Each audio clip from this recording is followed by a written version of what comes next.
Hi guys, it's me, Bradley from Planning My TBR. Today, I'm going to do my December wrap-up. December was a hard month for me. Probably the hardest of my life. I ended up losing my grandma a couple days after Christmas on the 27th. And so all the reading plans I had it pretty much during Christmas break while I was off didn't happen. So I did finish no, I didn't. I thought I finished my reading goals for the month, but I didn't. I didn't finish reading A Green Book, which was Home Before Dark. That is on my January TBR. I'm almost halfway through it now, so I'm sure that will be done. But other than that, I also changed out a book that had Christmas in it. I was originally going to read Harry Potter and the Philosopher's Stone, but I switched that out for a holidays that I got from my book of the month. So, jumping into it, the first book that I finished was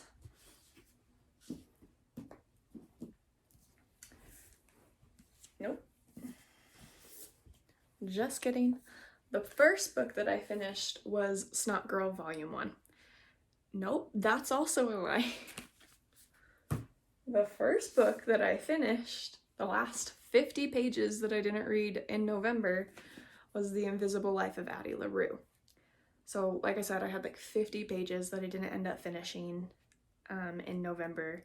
So I rolled it over to my December TBR, and I finished it. I ended up giving it a 4.5 stars. This book was a roller coaster. I was really into it, and then I got really bored, and then I was really into it, and then I got even more bored, and I was just waiting for it to end. Kind of, not gonna lie, there was probably a good chunk that I just skimmed. It went from a 5-star to a 4-star to a 3-star, and then back up to a 4.5 star. So I did enjoy it though. I don't know if I would reread it, but I did like it. So it took me forever, but this was the first book I finished, and I finished this one on the 1st. And then I read Snot Girl Volume 1, which I also finished on the 1st. This, I didn't know what to go into it thinking. All I knew was that it was about a girl that had really bad allergies. So I gave it a 5-star. I really liked it. It had a twist that I wasn't expecting anything, honestly. I feel like that's just how it is when I go into manga. I'm like, or I guess this would be a graphic novel, but I didn't know what to think. But I found myself giggling, I found myself laughing, and it was really fun. So yeah, excited to read Volume 2 and Volume 3. And then I started Unbirthday. Figured this was for my Read a Red book. Also, my birthday was the 1st, so I figured it was just fitting to read Unbirthday on my birthday. Didn't finish it on the 1st, but I did start it. And I ended up giving this one a 3.5 star rating. I did like it. I don't know if I'd reread it again, but I did like it. It was kind of a fun, it's Alice in Wonderland retelling. How can you not like it, right? And then I read, let's see. Oh, I did do a 24-hour,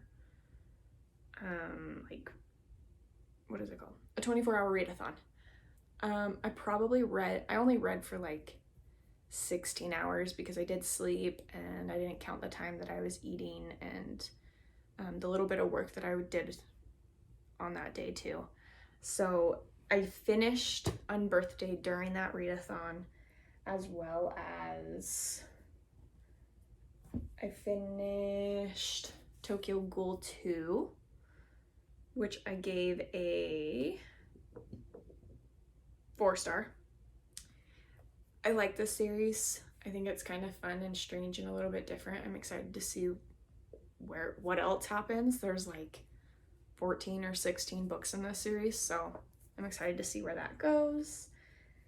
And then I read all of In a Holidays during that 24-hour, 16-hour readathon, whatever. And I gave this book a 5-star. So like I said, I switched this out for Philosopher's Stone because I did want to read a book that had Christmas in it. That was part of one of my reading goals or reading challenges. Basically a prompt to help me pick books for my TBR for the month. And this was cute. It was like Christmas Groundhog, not necessarily Groundhog's Day, because she's not just like reliving the same day like I was anticipating. Like I was anticipating her reliving Christmas over and over again, but Christmas isn't really like a main, it's a Christmas trip. It's a trip around Christmas time, but Christmas is like a split second in the book. So I still counted it towards that as part of my challenge, but it didn't. I mean, I guess Harry Potter wouldn't have focused on Christmas either, but I did like it. I thought it was cute. I may reread it in the future. Who knows? If I don't find another Christmas book for next year, maybe this will be the same book. Sorry, I was holding that sideways and kind of driving myself nuts with it, so sorry if that drove you nuts. But moving on to Lastly, I finished. And Lastly is Death Note Volume 1, the Black Edition. This was the last book that I actually read in December. I gave it a 5-star. I really enjoyed the storyline. And I asked for book 2 for Christmas and I got it, so I'm excited to read book 2. This was for my read a manga challenge. This was like the first. Originally, I was gonna have December be the first time I ever read a manga, and I was gonna do a vlog and blah blah blah blah blah. Long story short, I got excited and I read Tokyo Ghoul in like an hour and then couldn't help myself. So this was the 3rd manga that I read this month, but this was the one that I specifically picked for that challenge or goal or whatever you want to call it. And then I started Home Before Dark and I got like maybe 50 pages into it before my grandma passed, and then I just didn't read it all for the rest of the month. I was just spending time with family and whatnot, so planning the funeral. So these are all the books that I read for December. I'm surprised